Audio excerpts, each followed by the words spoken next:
peu importe comment t'es arrivé sur cette vidéo, tu sais qu'aujourd'hui on parlera des émotions. Avant d'entrer dans le vif du sujet, je pense qu'il est intéressant d'expliquer pourquoi je fais cette vidéo, quel est le contexte. En fait, ce samedi, je réalise un live Instagram comme tous les samedis à 11 heures heure de Guadeloupe. Alors quand je dis ce samedi, c'est le samedi qui suit la date de publication de cette vidéo. Donc si tu as le temps de regarder cette vidéo avant le live, je t'invite à nous rejoindre samedi durant le live. Et si ce n'est pas le cas, eh bien le replay de tous les lives est disponible dans le groupe privé. Donc en t'abonnant, tu auras accès à tous les lives déjà réalisés. Et justement, je fais cette vidéo un peu comme une introduction. Je me suis dit, autant apporter le gros du discours dans une vidéo disponible sur YouTube jusqu'à que YouTube ferme. Et durant le live, on va privilégier les interactions, les questions, les exemples, etc. Je pense que ce sera plus intéressant. Autant garder le live pour les interactions. Et dans la vidéo YouTube, là, je partagerai mon avis, mes observations, mon analyse, mes recherches, etc. Et évidemment, lorsqu'on parle des émotions, ce qui nous intéresse tous, c'est comment passer d'une émotion négative à une émotion positive. Même plus largement, est-ce qu'on peut supprimer les émotions négatives? Et encore plus largement, est-ce qu'on peut contrôler ces émotions? Avant de répondre à la question, eh bien, voyons déjà quels sont les problèmes, les obstacles que nous rencontrons au quotidien avec nos émotions. Tu seras d'accord avec moi pour dire qu'une émotion positive, c'est agréable. Les émotions positives, on les aime bien. C'est super agréable, c'est très doux, c'est très confortable. Et on pense que le problème vient des émotions négatives. Mais est-ce que le problème vient vraiment des émotions? Est-ce qu'il faut vraiment en fait apporter un jugement sur les émotions? Qu'elle soit positive ou négative, une émotion reste une émotion. Finalement, le problème c'est nous. Et justement, on parlera de contrôler nos émotions, on cherchera à contrôler nos émotions parce qu'à la base, on ne les comprend pas et on n'essaie même pas de les comprendre. On n'essaie même pas de comprendre comment ça fonctionne. Et lorsqu'on ne comprend pas comment quelque chose fonctionne et qu'on est gêné par cette chose, qu'est-ce qu'on fait? On impose une façon de fonctionner. J'ai remarqué notamment chez les parents dans leur relation avec leur enfant. Il y a des parents qui me disent mon enfant est intelligent, mon enfant a un potentiel, mais il ne l'exploite pas. Donc je ne sais pas quoi faire, je veux qu'il exploite son potentiel. Je leur rappelle que leur enfant est libre. Leur enfant est libre d'exploiter ou non son potentiel, c'est son potentiel. Donc pourquoi vous, ça vous dérange que votre enfant n'exploite pas son potentiel? C'est le sien, c'est pas le vôtre. Mais comme ils ont une approche spécifique de la vie, ils pensent qu'il faut faire ça pour avoir ça, réussir ça, etc. Et qu'ils ne comprennent pas comment leur enfant fonctionne, comment leur enfant pense, comment l'enfant agit, etc. Ils vont imposer à leur enfant une façon de fonctionner parce qu'ils pensent que c'est beaucoup plus simple comme ça. Sauf que, justement, c'est là on parlera de gestion des émotions et non de contrôle des émotions. Moi, quand je travaille avec un adolescent, contrairement à leurs parents, je n'essaie pas de contrôler l'enfant, je vais plutôt entre guillemets, le gérer. Alors, un verbe peut-être plus adéquat, plus pertinent, ce serait plutôt le guider. Je vais le guider. Et pour le guider, eh bien, je ne dois pas lui imposer une base, lui imposer un point de départ et une destination. Je dois lui demander quel est son point de départ, qu'il m'explique où il en est, ce qu'il vit, ce qu'il ressent. Et c'est à moi de m'adapter à lui. Une fois que je me suis adapté à lui, vu que j'ai plus de connaissances et plus d'expérience que lui, eh bien, je peux prendre du recul et le guider de manière beaucoup plus efficace. Donc, c'est ce qu'on fera. D'ailleurs, c'est ce que les experts de la santé mentale font avec leurs patients. Ils ne t'apportent pas la solution. Ils vont te guider vers ta propre guérison. C'est toi-même qui vas te guérir. C'est pas le mec qui va te donner une phrase à répéter tous les jours et boum, en une semaine, c'est bon, t'es heureux. L'important, c'est de retenir la différence entre contrôler les émotions et gérer ses émotions, du moins guider ses émotions. Dans cette vidéo, je vais surtout traiter, pareil dans le live, de la gestion des émotions. Parce que les contrôler, ça veut dire qu'on ne cherche pas à les comprendre, on ne cherche pas à les connaître, on ne cherche pas à savoir comment ça fonctionne. Et c'est pas le but de mon travail. Je pense qu'on peut aller assez vite. Je pense que tu connais déjà, tu sais ce qu'est une émotion, ou du moins tu sais ce qu'est une émotion. Tu connais les émotions qu'on ressent généralement, la tristesse, la colère, etc. Par contre, il y a une nuance à apporter entre les émotions et les réactions émotionnelles. Pour expliquer la différence entre émotion et réaction émotionnelle, je prends un exemple simple. On prend un couteau. Un couteau, c'est un objet quelconque. Il n'y a pas d'émotion à avoir, il n'y a pas d'émotion particulière à avoir lorsqu'on voit un couteau. Par contre, supposons qu'à 5 ans, tu as vu quelqu'un se faire poignarder avec un couteau. Un couteau tout à fait banal, un couteau qu'on trouve dans n'importe quelle cuisine. Ça t'a marqué. Tu as été traumatisé par cela, tu as ressenti de la peur. La peur que tu as ressentie à ce moment-là, c'est une émotion. Tu as ressenti une émotion. Et comme ça t'a traumatisé, ça a laissé une empreinte émotionnelle chez toi. Et aujourd'hui, à chaque fois que tu vois un couteau, tu repars dans le passé, tu voyages dans le temps et tu revis l'émotion de la peur que tu as ressentie ce jour-là. Tu revis la peur que tu as ressentie. Donc tu retournes en fait dans cette expérience émotionnelle. Et ça, c'est une réaction émotionnelle. Donc l'émotion, c'est la peur. Et la réaction émotionnelle, c'est en fait l'attachement qu'il y a entre l'émotion et la situation. À chaque fois que tu vois un couteau, ça déclenche chez toi la peur. Et le problème qu'on a c'est pas au niveau des émotions. Le problème, c'est au niveau des réactions émotionnelles. Donc, le lien entre les événements et les émotions qui sont déclenchées. Donc, si tu arrives à changer, en fait, l'élément déclencheur, ta perception de l'élément déclencheur, ta perception des situations, tu arriveras à changer tes réactions émotionnelles et tu te rendras compte que le problème, ce ne sont plus les émotions, c'est simplement la manière dont tu les abordes. Et là, on commence à parler des vraies choses, les réactions émotionnelles. Prenons déjà un exemple assez concret. Quelqu'un qui a toujours vécu dans un pays où il n'y a jamais eu de séisme, le jour où, en fait, elle décide de partir vivre ici, par exemple, en Guadeloupe, et qu'elle vit un séisme, mais comme son corps, tout son corps, son cœur, son cerveau, son esprit, son âme, tout ce que tu veux, ses chakras, tout ce que tu veux, comme elle ne sait pas encore comment réagir dans cette situation, peu importe sa réaction émotionnelle, elle sera excessive. Elle va peut-être paniquer, elle va courir dans tous les sens, elle sera paralysée, ce sera excessif parce qu'elle ne sait pas comment réagir à cela. Et les enfants font la même chose. La première fois qu'un enfant se fait insulter, ben en fait, tout dépendra de la situation.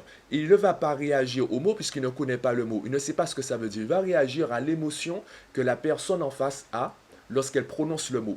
Donc si c'est un pote qui l'insulte, il pensera pas que c'est une insulte, il pensera que c'est un mot, une vacherie qu'on se dit entre potes. Si c'est quelqu'un qui ressent de la colère, quelqu'un qui s'exprime avec colère, eh bien il pensera que c'est un terme qu'on exprime lorsqu'on ressent de la colère. Et qu'est-ce qu'il fera après? Il ne sait toujours pas comment réagir à cela. Il a vu que la personne exprime le mot avec une certaine émotion, mais il ne sait pas comment lui, il doit réagir. Donc, qu'est-ce qu'il fera? Il va proposer au modèle qu'il connaît la même situation pour observer leur réaction. Et les modèles qu'il connaît, ce sont ses parents. Et c'est là où certains enfants vont se mettre à insulter leurs parents. Et en fait, ils vont proposer à leurs parents ces situations pour savoir comment réagir eux. Avant de continuer la métaphore sur les enfants, l'explication sur les enfants qui testent leurs parents, il y a une métaphore que je pense intéressante de partager maintenant. On va l'appeler le cercle de lumière, ce sera son nom de code. Imagine tu marches dans une rue sombre, alors tu es super confiant, voilà, tu connais, tu es 10e dan de karaté, tu as des armes en feu sur toi, tu es vraiment en fait, tu sais que peu importe le danger, tu es prêt à l'affronter. Il n'y a pas de souci à ce niveau-là. Donc tu marches dans une rue sombre où il y a une seule lumière, il y a un seul lampadaire allumé. Forcément, le lampadaire, en fait, il trace un cercle de lumière au sol. Dans ce cercle de lumière, il y a un mec qui semble chercher quelque chose. Donc toi, tu te rapproches naturellement, comme tu es bienveillant, comme tu es super sympa, et en plus tu te sens confiant, donc tu n'as pas peur du danger. Tu te rapproches de la personne, tu te rapproches du mec, et tu lui demandes qu'est-ce qu'il cherche, et est-ce que tu peux l'aider. Et là, le mec te répond, j'ai perdu mes clés, donc je les cherche. Et toi, tu regardes instinctivement au sol, dans le cercle de lumière, et tu vois qu'il n'y a pas de clé. Donc tu lui réponds, mais vous voyez bien que vos clés ne sont pas là. Et là, le mec te répond, oui, mais c'est là que je vois. Et en fait, c'est comme ça que nous fonctionnons tous. Le cercle de lumière représente ce que tu sais, ton cercle de connaissances. Tout ce qui est en dehors de ce cercle de lumière, c'est ce que tu ne sais pas. Et nous, en fait, on va tous analyser le monde, analyser les situations par rapport à notre cercle de lumière. Et à chaque fois que quelqu'un va rajouter un élément dans le cercle de lumière, ou à chaque fois qu'on va du moins agrandir notre cercle de lumière, on va augmenter, on va élever notre niveau de conscience, on va élever notre niveau de compréhension de la situation. Tu peux le voir par exemple avec les extraits de vidéos qui sont partagés sur les réseaux sociaux. On va essayer de prendre un exemple simple. Allez, un exemple bête. Franchement bête, comme je pense pas à ça généralement, j'ai du mal à en trouver une phrase que je ne dirais pas. Allez, disons une phrase complètement stupide. Le viol est normal. Voilà. Si tu prends l'extrait, voilà, ça c'est un bon exemple. Je viens de dire, prenons un exemple stupide, une phrase stupide. Le viol est normal. Si tu coupes ma vidéo et que tu prends juste la dernière phrase, le viol est normal, il y a des gens qui vont réagir par rapport à cette partie de la vidéo. Il y a des gens qui vont m'insulter, qui vont me dire mais c'est quoi ça, machin, ils vont partir dans des débats, dans des explications très longues, alors que juste avant j'ai dit que c'était quelque chose de stupide. C'est ça le cercle de lumière. Si tu as seulement la dernière phrase dans ton cercle de lumière, tout ce que tu vas dire sera lié à ce que tu sais. Alors qu'il y a des informations que tu ne sais pas, que tu n'as pas, et qui te feraient changer d'avis me concernant. Et c'est la même chose avec les enfants. C'est pour ça que la première fois qu'ils rencontrent une situation, leur cercle de lumière vient de s'agrandir, mais ils ne savent pas encore comment gérer l'information. Ils ne savent pas encore comment gérer la situation. Donc, ils vont chercher une base, ils vont chercher un modèle pour leur expliquer comment agir, comment réagir. Je pense qu'il est intéressant de rajouter le biais de confirmation. Donc, c'est un biais cognitif, c'est un processus psychologique souvent inconscient. On a du mal à prendre conscience de cela. Le biais de confirmation te poussera à valider ou à reconnaître tout ce qui va confirmer ta théorie, tout ce qui va confirmer ton opinion. Tout ce qui contredit ton opinion, eh bien, en fait, tu vas le minimiser, voire carrément, en fait, l'ignorer. Donc, si par exemple, tu penses que que je suis un escroc, que je raconte n'importe quoi, tu vas t'appuyer sur tout ce qui pourrait confirmer ton opinion, confirmer ta théorie. Et tout ce que j'ai fait de bien, peu importe tous les parents qui disent que je les ai aidés, tous les témoignages positifs que j'ai, ben, tu diras, ouais, bon, c'est juste quelques personnes, mais je suis sûr, il y en a plein qui n'ont pas eu. Tu vas toujours trouver une façon de prouver que tu as raison. Et je sais plus qui disait cela, il y a une phrase qui est, il y a quelqu'un qui avait dit, les gens ont de bonnes raisons de croire qu'ils n'ont pas tort. Quelque chose comme ça, voilà. Et c'est ça le biais de confirmation. Bon, ça c'était la petite phrase pour tous les commentaires négatifs que je peux recevoir. Voilà, c'est pour ça qu'aujourd'hui je cherche même plus à débattre avec eux, parce qu'en fait ils cherchent juste de quoi valider leur théorie, valider l'opinion qu'ils ont de moi. Donc si j'essaie d'entrer dans un débat, aujourd'hui je dis carrément, ben si vous voulez me critiquer, critiquez-moi après avoir analysé mon contenu, pas avant, puisque pour l'instant vous ne me connaissez pas. Pour l'instant en fait ce que vous savez de moi est très minime, votre cercle de lumière n'est pas assez agrandi pour que vous puissiez vraiment en fait, pour que je puisse vraiment m'intéresser à ce que vous pensez de moi. Bref, revenons aux enfants qui testent leurs parents. Donc, l'enfant ne sait pas comment réagir à cette situation. Il va pousser le parent à vivre la même situation pour savoir comment le parent réagit. Ce que je te dis peut paraître très scientifique, très théorique, mais tu le vois, tu l'as déjà vu. Tu l'as déjà vu dans les films et les séries, lorsque le capitaine de l'équipe de foot se met à harceler, à brutaliser en fait un enfant, un adolescent très timide, très réservé. D'ailleurs, dans Spider-Man, Peter Parker, en fait, c'est son histoire. Lorsqu'il était un adolescent, entre guillemets, normal, il était harcelé par le capitaine de l'équipe de foot, en tout cas un élève populaire. Et lorsqu'il a acquis ses super pouvoirs, l'échelle, du moins le rapport de force a changé. Il est passé de dominé à dominant. Donc il a abusé de son pouvoir, il a commencé à, entre guillemets, malmener son harceleur comme vengeance. Alors je sais plus si dans le film dans les films on montre ça, mais en tout cas dans le dessin animé, il y a un épisode où on voit en fait Spider-Man suivre son harceleur jusqu'à chez lui et se rend compte que le mec qui le brutalisait tous les jours, en fait il vit dans une casse avec un père qui est violent. Et comme dans tous les films, dans toutes les séries, on se rend compte que l'enfant qui brutalise les autres, en fait, il est brutalisé à la maison. Donc, qu'est-ce que l'enfant fait? En fait, il y a son père et il y a lui. Le père est violent et lui, en fait, c'est juste un gamin normal, un gamin, en fait, qui n'a rien demandé de spécial. Il est même un peu réservé. Comme le père est violent, en fait, lui, il subit la violence du père. Donc, qu'est-ce qu'il va faire? Il va emprunter la personnalité du père et il va la projeter, il va l'appliquer sur quelqu'un qui lui ressemble. Donc, il va trouver quelqu'un d'aussi timide que lui, il va faire un transfert, en fait, et va analyser les réactions de l'autre. C'est pour ça que dans les films et les séries, c'est assez bien représenté finalement. Tu as toujours le harceleur qui dit à sa victime, mais réagis, pourquoi tu réagis pas? Mais fais quelque chose, je savais que tu allais abandonner, je savais que tu fais rien, tu es qu'une mauviette. En fait, il essaie de provoquer l'autre, provoquer sa victime, pour que sa victime lui dise, c'est comme ça que tu dois réagir quand ça t'arrive. C'est comme ça qu'on réagit. Donc, on fait un transfert de situation pour savoir quelle émotion on doit ressentir, quelle réaction émotionnelle on doit avoir dans cette situation. Et heureusement pour nous, ces réactions émotionnelles, en fait, elles peuvent évoluer. Eh bien, c'est ce qui m'est arrivé concernant les commentaires. Au début, en fait, quand j'ai commencé à créer du contenu sur les réseaux sociaux, eh bien, comme j'avais très peu de contenu, j'étais un petit peu, on va dire, un débutant, je me disais, c'est à moi de travailler mon discours, c'est à moi de proposer un contenu qui soit tellement clair que tout le monde sera d'accord. Toutes les personnes concernées par mon discours seront d'accord avec moi. Lorsque j'avais un commentaire négatif, je ne rejetais pas la faute sur l'autre, je rejetais la faute sur moi. Parfois, je trouvais ça abusé de leur part, mais je me disais, Mathieu, tu peux travailler davantage ton discours, tu peux améliorer ton discours pour que les autres te comprennent. Donc, je me mettais une pression pour que les autres, entre guillemets, m'acceptent, pour que les autres me comprennent et me valident, entre guillemets. Ensuite, quand j'ai commencé à avoir une certaine discipline, une certaine habitude, quand j'ai commencé à avoir un certain contenu, un certain nombre de contenus assez grand, eh bien j'ai commencé à gagner en confiance en moi. J'ai commencé à m'affirmer, à être sûr de mon discours.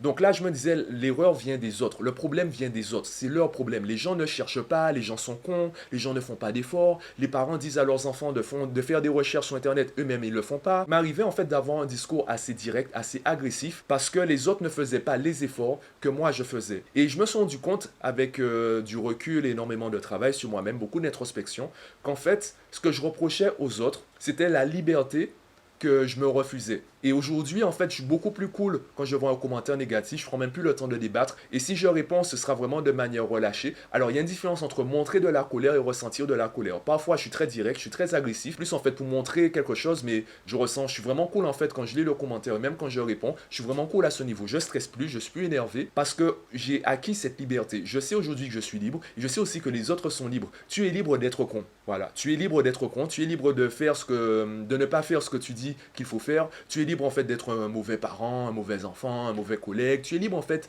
d'être nul. Et cette liberté-là, comme je me la refusais, comme j'étais toujours dans les efforts, eh bien je la refusais aux autres. Bon, je cherchais des solutions à te proposer pour que tu saches mieux gérer tes émotions et j'essaie de retrouver en fait le parcours que j'ai réalisé, le chemin que j'ai réalisé pour acquérir certaines notions et certaines compétences à mon niveau. Évidemment, je ne suis pas parfait, il y a encore un travail à effectuer. Je pense que c'est un travail vraiment sur le long terme. Après tout, j'ai déjà dépassé les 30 ans, donc ça fait déjà, j'ai 30 ans de conditionnement à changer, sachant que je continue d'être influencé par la société, par tout ce qui se passe autour de moi. Donc ce jeu d'influence fait que je pense pas que le travail puisse s'arrêter. Je pense pas que je puisse dire aujourd'hui c'est bon, je suis un maître au niveau de la gestion des émotions, je peux arrêter. Par contre, effectivement, le fait d'avoir acquis, oui, le fait d'avoir acquis cette liberté, ça m'a soulagé. Par exemple, aujourd'hui, je sais que je suis libre de répondre quand j'ai envie de répondre. Je suis aussi libre de ne pas répondre. Quand tu me poses une question, évidemment, dans certaines situations, je ressens parfois un certain stress. Quand je reçois, par exemple, sur mon téléphone, j'ai supprimé toutes les notifications parce que c'est moi qui décide quand j'ouvre l'application, c'est moi qui décide quand j'ouvre le message, quand j'y réponds. Et pourquoi je fais cela? C'est parce que avant, ça n'a rien à voir avec les autres. C'est que c'est un combat ou un travail à faire avec moi-même. C'est qu'avant, quand je recevais un message, quand je voyais la notification, j'avais ce stress qui me poussait à répondre tout de suite. Et comme je m'obligeais à répondre tout de suite, je voulais que les autres répondent aussi tout de suite. Donc je leur interdisais la liberté que je m'interdisais. Et comme aujourd'hui, je suis en train d'acquérir cette liberté, je suis beaucoup plus souple avec les autres. Et ce que je te propose pour gagner du temps, puisque moi, c'est un travail que j'ai fait mentalement et c'est vraiment en fait en faisant la vidéo que je me suis rendu compte de certaines choses. Moi, ce que je pourrais te proposer, c'est d'écrire. Par exemple, pour cette vidéo, j'ai écrit certaines idées et c'est ce qui m'a permis de pousser la réflexion et de retrouver certaines étapes, de retrouver certaines notions. Donc moi, ce que je t'invite à faire quand tu pars très vite dans l'émotion, c'est d'écrire et de décrire la situation dans laquelle tu as l'émotion et de chercher pourquoi. Alors, il y a une différence entre le quoi et le pourquoi. Je te donne un exemple. Il y a une mère qui me disait que, je reviens avec cette histoire d'enfant qui n'utilise pas son potentiel. Elle était énervée parce que sa fille ne faisait pas ce qu'elle disait. Elle sait que sa fille est intelligente, mais sa fille ne fait pas ce qu'elle dit. Et je lui ai demandé, mais pourquoi ça vous énerve? Et elle me répondait, mais en fait, ma fille ne fait pas ce que je dis, donc ça m'énerve. Je dis non, ça c'est le quoi. Le pourquoi, c'est pourquoi cette situation fait naître en vous de la colère. Et on s'est rendu compte qu'effectivement, c'est cette envie de contrôle, cette envie que les choses soient comme on veut qu'elles le soient. Donc on va imposer aux autres une façon de fonctionner. Et si les autres se rebellent, si les autres ne se soumettent pas, eh bien ça veut dire qu'ils profitent d'une liberté que nous-mêmes on s'interdit. Et en tant que parents, avec la pression, les factures, tout ça, on va s'imposer une façon de vivre et on va essayer d'imposer la même chose aux enfants. On va pas comprendre lorsqu'un enfant en fait refuse de travailler à l'école parce que pour nous c'est pas comme ça qu'est la vie, c'est pas comme ça qu'on avance dans le monde. Bon, j'étais déjà en train de partir dans de nouvelles idées. Alors, les solutions que je te propose, première situation, c'est d'écrire les situations, de chercher pourquoi. Alors, le but d'écrire, c'est que il y a un moment en fait dans ta réflexion, tu seras très mental, tu seras beaucoup dans tes pensées, et il y a un moment tu devras t'arrêter pour écrire. Et cette étape, cette transition entre la pensée et l'écriture, en fait la phrase qui est écrite sur ton cahier, cette transition va t'obliger à mettre un point sur chaque réflexion. Donc au pire, ce qui va se passer, eh bien en fait, tu vas prolonger la réflexion très longtemps avant de te mettre à écrire, ce qui n'est pas mauvais en soi. Ça veut dire que ta réflexion continue. Et au mieux, tu arriveras à mettre des mots et tu arriveras à progresser. Donc dans tous les cas, le fait de t'obliger à écrire ce que tu penses, ça te permettra d'avancer dans ta réflexion. La deuxième solution, qui est elle, plus une solution sur le court terme et également sur le long terme en fait, c'est quand tu vis une situation, de pouvoir t'arrêter et de repartir dans l'instant présent. Donc vraiment s'arrêter, sélectionner l'émotion qu'on souhaite ressentir, par exemple de la joie, et repartir sur un nouvel état d'esprit. Donc quand tu communiques avec quelqu'un, on prend l'exemple d'un parent qui communique avec son enfant et la colère commence à monter, eh bien l'instant présent c'est quoi? Est-ce que j'ai besoin de réfléchir aux 10 prochaines années de la vie de mon enfant? Est-ce que je suis obligé de revenir sur tout ce que mon enfant m'a déjà dit et qui m'a mis en colère? Non, qu'est-ce que je vis maintenant? Et tu te rendras compte que dans l'instant présent, il n'y a pas besoin de ressentir d'émotions négatives. Rappelle-toi que tu m'énerves, ça ne veut rien dire.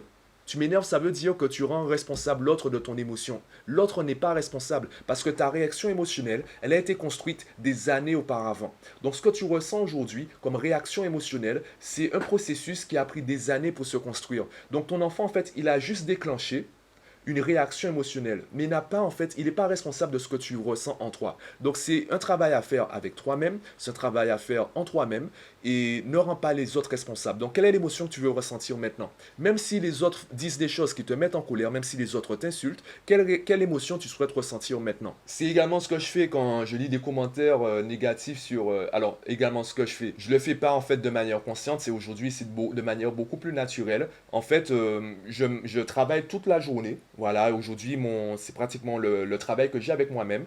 Je fais en sorte de revenir sur l'instant présent régulièrement et de rester sur de la joie. Dès que je sens que je pars dans une émotion négative, je reviens dans l'instant présent et je sélectionne de la joie. Donc, lorsque je lis un commentaire négatif, j'arrête de partir dans des suppositions, dans les phrases toutes faites comme les gens sont cons, les gens font pas d'efforts, etc.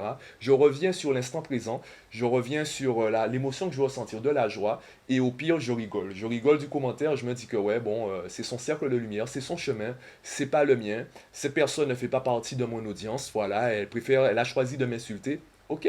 Est-ce que je vais chercher à créer une discussion? Ben aujourd'hui, avec les réseaux sociaux et notamment les messageries instantanées, en fait, on a augmenté la quantité de conversations, on a augmenté la quantité d'échanges, mais on a aussi diminué la qualité. Parce que ce n'est pas en un commentaire sur Instagram, par exemple, que tu pourras faire quelqu'un changer d'avis. C'est pas en un commentaire que c'est pas en quelques messages, en fait, en privé sur Instagram que tu pourras réaliser un débat. Parce qu'il n'y a pas simplement les mots, il y a aussi l'émotion. Il faut vraiment qu'on discute vraiment de vive voix. Donc, moi, je pars du principe, c'est l'une des suppositions que j'ai, je pars du principe que sur les réseaux sociaux, ça ne sert pas à grand chose de débattre. Donc, si quelqu'un a... en fait, je pense que le temps fera les choses. Si la personne doit entre guillemets, doit avoir une opinion positive sur moi, bien, que ce soit aujourd'hui ou dans 10 ans, ben, elle finira par avoir une opinion positive de moi. Si elle a une opinion négative de moi, eh bien, c'est son problème. C'est elle qui a une opinion négative. Moi, j'ai une opinion positive de moi-même. Tant que je suis clair avec moi-même, tant que je suis aligné, en fait, avec qui je suis et qui je veux être, eh bien, je ressens des émotions positives. Et je pense que tant que je ressens des émotions positives, c'est que tout va bien. Bon, dis-moi ce que tu penses de la vidéo, si tu as si t'as eu des émotions positives en la regardant. Si tu avais déjà des émotions positives avant de la regarder, je pense que c'est un peu influencé ta manière de regarder la vidéo. Dis-moi ce que tu en penses en commentaire. Faut que je te dise aussi de t'abonner, de mettre un like, tout ça. Enfin bref, samedi, il y a le live sur les émotions. Je t'invite à y être. Et si tu n'as pas l'occasion d'y être, je t'invite à t'abonner au groupe privé pour voir le replay. Voilà.